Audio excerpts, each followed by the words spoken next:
Hi friends, welcome to Sri life. இன்னைக்கு March 26 என்னோட birthday. என் பர்த்டேக்கு இன்னைக்கு பாபிக்கு நேஷன் வந்திருந்தேன். மலேசியாவில் ஒரே ஒரு அவுட்லெட் தான் இருக்குது. அந்த அவுட்லெட் கேஎல்ல இருக்கிறதுனால எனக்கு ரொம்ப வசதியாக போச்சு. சென்னையில் இருக்கிற பாபிக்கு நேஷனில் என்னென்ன மாதிரி வெரைட்டிஸ் இருக்குமோ அதே மாதிரி இங்கேயும் நிறைய வெரைட்டிஸ் இருந்துச்சு. சாலட்ல ஆரம்பிச்சு சூப்லேருந்து நான் வெஜிடேரியன், வெஜிடேரியன் நிறைய மெனு அடுக்கியிருந்தாங்க. இன்னைக்கு ஹீரோ ஆஃப் த டிஷ் என்னன்னு பார்த்தீங்கன்னா ப்ரான் கப்ஸா. அது அல்டிமேட் பிளேஸில் இருந்துச்சு. நல்லா ஒரு வெட்டிட்டு வந்தாச்சு. அதுக்கப்புறம் நிறைய சைட் டிஷ்ஷஸ் இருந்துச்சு. ஃபிஷ்ஷில், கிராப்ல, பன்னீர் டிக்கா மசாலா, மஷ்ரூம் கிரேவி, அப்படி இப்படின்னு ரொம்ப அதிகமான வெரைட்டிஸ் வச்சுருந்தாங்க. இது எல்லாத்தையுமே கொஞ்சம் கொஞ்சமாக எடுத்து அந்த டேஸ்ட்லாம் பார்த்து எப்படி இருக்குது அப்படின்னு சொல்லி சாப்பிட்டு முடிச்சாச்சு. ஒரு வழியாக நம்ம புஃபே வந்துட்டு கவர் பண்ணிட்டோம்.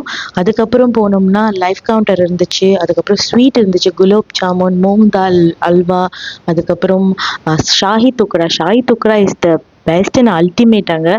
அதையும் தாண்டி போனோம், லைஃப் கவுண்டர் இருந்துச்சு. லைஃப் கவுண்டரில் நான் பெருசாக எதுவும் எடுக்கல. அதுக்கு அடுத்து பானிபூரி, தாஹி பூரி, பாவ் பாஜி, வடா பாவ் அப்படின்னு சொல்லி நார்த் இந்தியன் டிஷ்ஷஸ் நிறையா வச்சுருந்தாங்க. ரொம்ப அல்டிமேட் டேஸ்ட்டு. அதில் ஜிலேபியும் ஒன் ஆஃப் மை ஃபேவரட்ஸ்.